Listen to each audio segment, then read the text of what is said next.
List of Assyrian kings. Assyrian kings.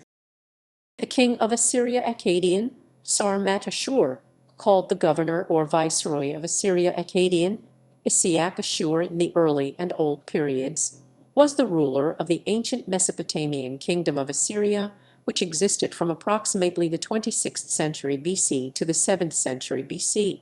All modern lists of Assyrian kings generally follow the Assyrian King List, a list kept and developed by the ancient Assyrians themselves over the course of several centuries. Though some parts of the list are probably fictional, the list accords well with Hittite, Babylonian, and ancient Egyptian king lists, and with the archaeological record, and is generally considered reliable for the age.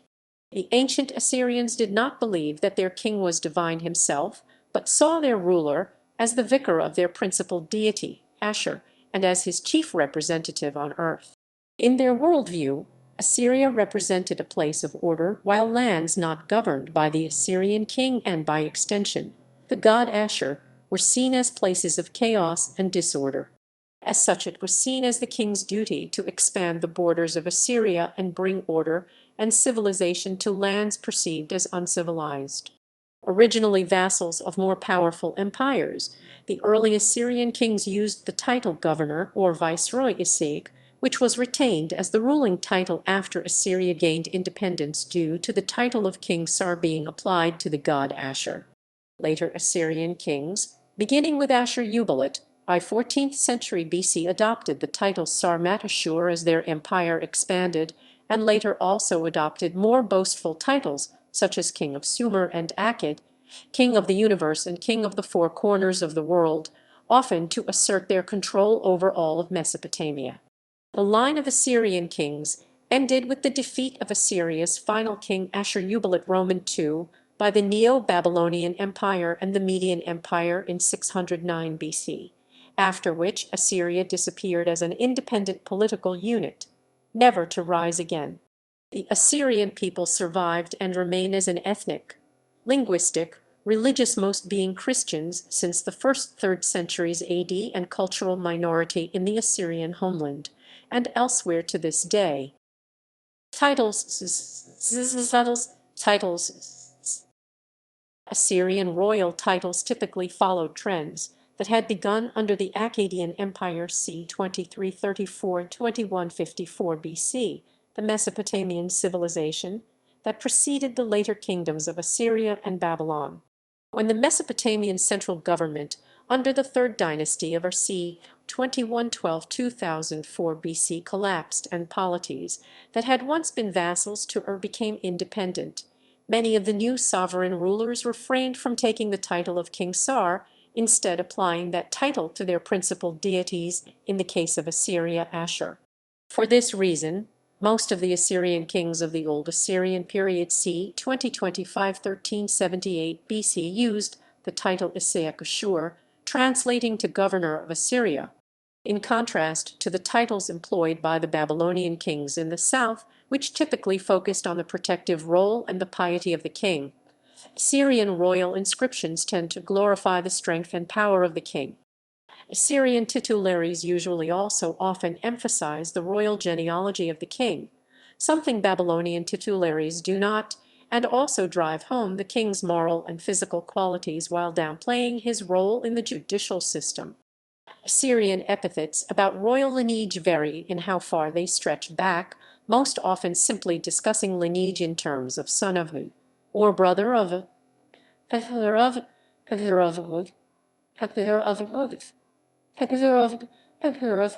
Some cases display lineage stretching back much further. Shamash Shumayukin R. 667–648 BC describes himself as a descendant of Sargon Roman II, his great-grandfather. More extremely, Esarhaddon R. 681–669 BC calls himself a descendant of the eternal seed of Bel-Bani, a king who would have lived more than 1,000 years before him. Assyrian royal titularies were often changed depending on where the titles were to be displayed. The titles of the same Assyrian king would have been different in their home country of Assyria and in conquered regions. Those Neo-Assyrian kings who controlled the city of Babylon used a hybrid tutelary of sorts in the south, combining aspects of the Assyrian and Babylonian tradition, similar to how the traditional Babylonian deities were promoted in the south alongside the Assyrian main deity of Ashur. The assumption of many traditional southern titles, including the ancient king of Sumer and Akkad, and the boastful king of the universe and king of the four corners of the world, by the Assyrian kings served to legitimize their rule and assert their control over Babylon and lower Mesopotamia. Epithets like chosen by the god Marduk and the goddess Sarpanit and favorite of the god Ashur and the goddess Mulasu, both assumed by Esarhaddon, illustrate that he was both Assyrian Ashur and Mulasu, the main pair of Assyrian deities, and a legitimate ruler over Babylon Marduk and Sarpanit, the main pair of Babylonian deities. To exemplify an Assyrian royal title from the time Assyria ruled all of Mesopotamia, the titulature preserved in one of Esarhaddon's inscriptions read as follows: "The great king, the mighty king, king of the universe, king of Assyria, viceroy of Babylon, king of Sumer and Akkad." Role of the Assyrian king. Ancient Assyria was an absolute monarchy, with the king believed to be appointed directly through divine right by the chief deity Ashur. The Assyrians believed that the king was the link between the gods and the earthly realm. As such, it was the king's primary duty to discover the will of the gods and enact this, often through the construction of temples or waging war. To aid the king with this duty, there was a number of priests at the royal court trained in reading and interpreting signs from the gods. The heartland of the Assyrian realm, Assyria itself, was thought to represent a serene and perfect place of order, whilst the lands governed by foreign powers were perceived as infested with disorder and chaos. The peoples of these outer lands were seen as uncivilized, strange, and as speaking strange languages. Because the king was the earthly link to the gods, it was his duty to spread order throughout the world through the military conquest of these strange and chaotic countries. As such, imperial expansion was not just expansion for expansion's sake, but was also seen as a process of bringing divine order and destroying chaos to create civilization. There exist several ancient inscriptions in which the god Ashur explicitly orders kings to extend the borders of Assyria. A text from the reign of Tukulti-Ninurta IR c. 1233–1197 BC states that the king received a royal scepter and was commanded to broaden the land of Ashur. A similar inscription from the reign of Ashurbanipal R. 668–631 BC commands the king to extend the land at his feet. The king was also tasked with protecting his own people, often being referred to as a shepherd. This protection included defending against external enemies and defending citizens from dangerous wild animals. To the Assyrians, the most dangerous animal of all was the lion, used similarly to foreign powers as an example of chaos and disorder due to their aggressive nature. To prove themselves worthy of rule and illustrate that they were competent protectors, Assyrian kings engaged in ritual lion hunts. Lion hunting was reserved for Assyrian royalty and was a public event staged at parks in or near the Assyrian cities. In some cases, the hunt even took place with captive lions in an arena. Legitimacy. As opposed to some other ancient monarchies, such as ancient Egypt, the Assyrian king was not believed to be divine himself, but was seen as divinely chosen and uniquely qualified for the royal duties. Most kings stressed their legitimacy through their familial connections to previous kings. A king was legitimate through his relation to the previous line of great kings who had been chosen by Ashur. Usurpers who were unrelated to previous kings usually either simply lied about being the son of some previous monarch or claimed that they had been divinely appointed directly by Ashur. Two prominent examples of such usurpers are the kings Tiglath-Pileser Roman 3 R 745–727 BC and Sargon Roman 2 R 722–705 BC. The inscriptions of these kings completely lack any familial references to previous kings, instead stressing that Ashur himself had appointed them directly with phrases such as "Ashur called my name," Ashur placed me on the throne, and Ashur placed his merciless weapon in my hand. Early Assyrian kings. As in the Sumerian king list, it is possible that some of the rulers listed below were contemporaries, rather than predecessors and successors of each other. No dates are provided by the Assyrian king list for kings preceding the Old Assyrian Empire, making the lengths of the reigns of these kings, many of which may not have existed at all, unknown. Kings who lived in tents. The intention of the author of the list, describing the first, probably all fictional, note the rhyming names 17 kings as kings who lived in tents, was probably to indicate them as nomadic kings of the Assyrians. Considering them living in tents, these rulers, if they were real in the first place, probably did not govern the actual city of Ashur itself.